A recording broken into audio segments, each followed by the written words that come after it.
નમસ્કાર, હું રાજ. આપ જોઈ રહ્યા છો spark today news. Jambusar sub district હોસ્પિટલમાં દર્દીઓને પડતી મુશ્કેલીઓ અને કથળતી વ્યવસ્થાને લઈને સવાલો ઉઠી રહ્યા છે. હોસ્પિટલના કમ્પાઉન્ડમાં લોકો આડેધડ વાહનો પાર્ક કરીને જતા રહેતા હોવાથી દર્દીઓ અને તેમના પરિવારજનોને અવરજવરમાં મુશ્કેલી પડતી હોવાનો આક્ષેપ છે. સાથે જ હોસ્પિટલમાં પૂરતા પ્રમાણમાં ડૉક્ટરો ઉપલબ્ધ ન હોવાથી સારવાર માટે આવતા દર્દીઓને લાંબી લાઇનોમાં ઊભા રહેવાનો વારો આવતો હોવાની ફરિયાદો સામે આવી છે. બીજી તરફ કંપની દ્વારા CSR હેઠળ આપવામાં આવેલું સોનોગ્રાફી મશીન છેલ્લા કેટલાક સમયથી બંધ હાલતમાં હોવાનો પણ આક્ષેપ કરવામાં આવ્યો છે, જેના કારણે ખાસ કરીને ગર્ભવતી મહિલાઓ સહિત અન્ય દર્દીઓને મુશ્કેલીનો સામનો કરવો પડી રહ્યો છે.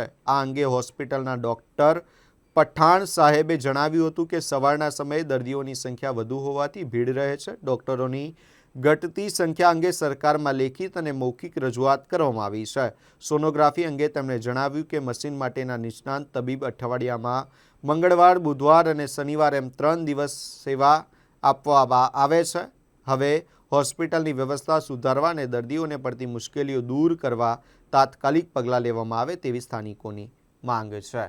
અમારે અહીંયા શું છે કે આજુબાજુથી બહુ મોટા ઘણા રોજ 600-700 દર્દીઓ આવે એટલે સવારે તો ટ્રાફિક હોય જ છે.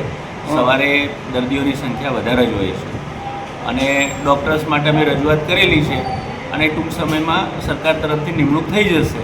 સોનોગ્રાફીવાળા ડૉક્ટર બુધવાર, શનિવાર, મંગળ, બુધ, શનિ આવે છે. હા, મંગળ, બુધ, શનિ અહીંયા કરજણથી આવે છે. હું યુસુફભાઈ ગોળી, જંબુસર. હું નમ્રપૂર્વક વિનંતી કરું છું કે હાલમાં જંબુસર ડિસ્ટ્રિક્ટ સરકારી હોસ્પિટલના અંદર ડૉક્ટરોના અભાવને કારણે અહીંયા આગળ જંબુસર શહેર અને તાલુકાનું પ્રજાનું ભણાવો ખૂબ દિવસથી ખૂબ વધતું જાય છે અને અહીં ડૉક્ટરોનો અભાવ ઓછો છે. પ્લસ કે બીજી વસ્તુ કે ડૉક્ટરો જ્યારે પણ ફરજ પર 9 વાગે આવવાનું એટલે 10:30 વાગે ફરજ પડાવે એટલે પબ્લિકનો ભણાવો થઈ જાય.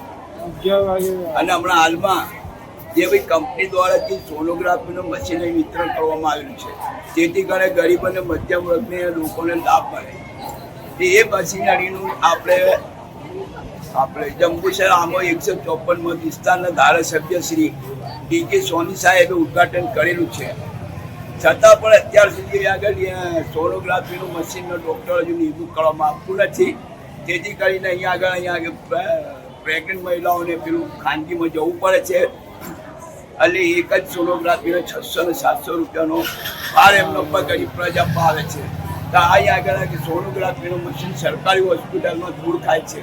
હું ધારાસભ્ય શ્રી અને જિલ્લા અને તાલુકા શહેરના જે કંઈ બી લાગતા હોય આરોગ્ય સાહેબ શ્રી કે ગમે તે વ્યક્તિને નમ્રપૂર્વક કે ભાઈ અહીંયા આગળ વહેલા થાય કે ડૉક્ટરોની ભરતી થાય અને પેલું સોનોગ્રાફી મશીન ચાલુ થાય જેથી કરી ગરીબ પ્રજાને અહીંયા લાભ મળે. જય હિન્દ, જય ભારત. કેટલા દિવસથી આ સોનોગ્રાફી મશીન આપવામાં આવ્યું છે?